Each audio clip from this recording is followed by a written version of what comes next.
मुस्ताङ जिल्लामा पहिला अब चाहिँ उहिलेका घरहरू भवनहरू चाहिँ सबै ढुङ्गा माटो जडित अनि काठहरूले बनेका त्यस्तो खालको चाहिँ हाम्रो ट्रेडिसनल बिल्डिङ्सहरू हुन्थ्यो हैन।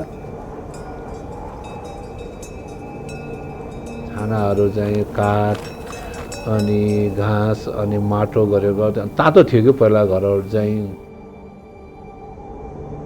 अहिले पछिल्लो चरणमा जलवायु परिवर्तनको एकदम तीव्र असरले गर्दाखेरि मौसममा एकदमै ड्रास्टिक चेन्जेस आएको छ। पहिला हिउँ पर्ने क्रम बढी थियो, अहिले पानी पर्ने क्रम चाहिँ बढी हुनाले यहाँका स्थानीयहरूले अब धेरैजनाले चाहिँ अहिले पहिलाको जस्तै ढुङ्गा माटो काठको भन्दा पनि अहिले आरसीसी बिल्डिङहरू बनाउने क्रम चाहिँ दिनानुदिन बढ्दो छ।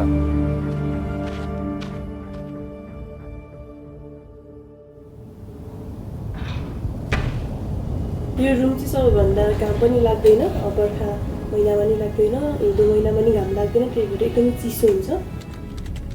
चिसोले गर्दा एकदमै रुगाहरू बढी लाग्ने, खुट्टाहरू दुख्ने, चिसो हुने, अनि त्यही भएर हामीले हिटर तापेर त्यसरी बसेर काम गर्दैछौँ।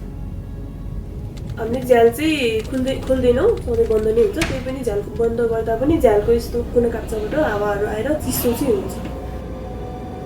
त्यही भएर हामीले चाहिँ बाहिर हटरुम बनेको छ, त्यही भएर बाहिर हटरुममा गएर काम गर्छौँ।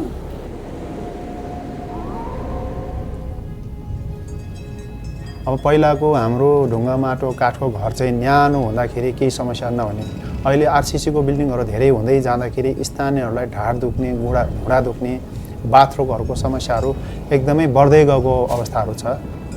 पहिला मान्छेहरू के छ, दाउरा बोकेर हिँड्न, गरा दुख्दैन, ढाड दुख्दैन, केही दुख्दैन। अहिले गरा नदुख्ने मान्छे छैन। चिसोले त हुने।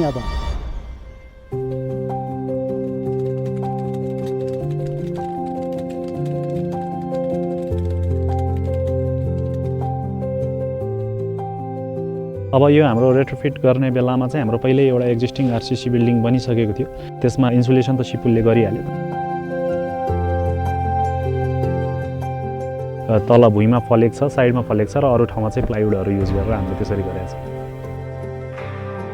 र त्यसमा हिटिङ सिस्टमको लागि हामीले चाहिँ पाइपहरू सबैतिर रन गराएर त्यसपछि त्यसको बाहिर हामीले प्लाइवुड लगाएर फेरि नयाँ फिनिसिङ दियौँ। पहिला चाहिँ हाम्रो सिङ्गल ग्लेज झ्याल थियो भने चाहिँ पछि चाहिँ अब एयर टाइट गर्नको लागि पनि डबल ग्लेज झ्यालहरू युज गरिएको छ। अब हाम्रो हिट पम्प छ माथि र सोलरबाट पनि रन हुन्छ। आवश्यकता अनुसार हामीले त्यहाँ टेम्परेचर सेट गर्नको लागि हाम्रो एउटा रिमोट कन्ट्रोल जस्तो सेटअप छ। त्यो अनुसार अब कति टेम्परेचर चाहिने हो त्यो टेम्परेचर मेन्टेन भइरहेको हुन्छ त्यो रुममा। पहिला चाहिँ अब चिसोले खुट्टाहरू दुख्ने, घुँडाहरू दुख्ने चाहिँ हुन्थ्यो, अहिले चाहिँ लगभग एकदमै कम छ। अहिले चाहिँ रुमको टेम्परेचर लगभग 20 देखि 25 सम्म हुन्छ। बाहिर जाडो हुन्छ, बाहिरबाट रुममा आउँदा चाहिँ तातो हुन्छ, न्यानो हुने, काम गर्न सजिलो, टाइपिङ गर्न सजिलो एकदमै। हामी त अब यो रुममा बस्दा चाहिँ हामी चाहिँ बर्खा टाइममा बस्ने जस्तै फिल हुन्छ।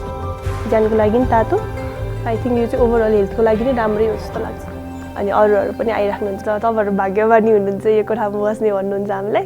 तर प्रविधि थाहा हुनु पर्यो, तर यसको लागि तालिम मात्र लिएर अब मेटेरियलहरू कसरी तयार गर्ने भने त्यो पनि तालिम हुनु पऱ्यो। अब आर्किटेक्टहरू पनि त्यही अनुसार डिजाइन गर्नु पनि हुनु पऱ्यो। फेरि यो सिक्नुपर्ने चिज धेरै छ यसमा चाहिँ।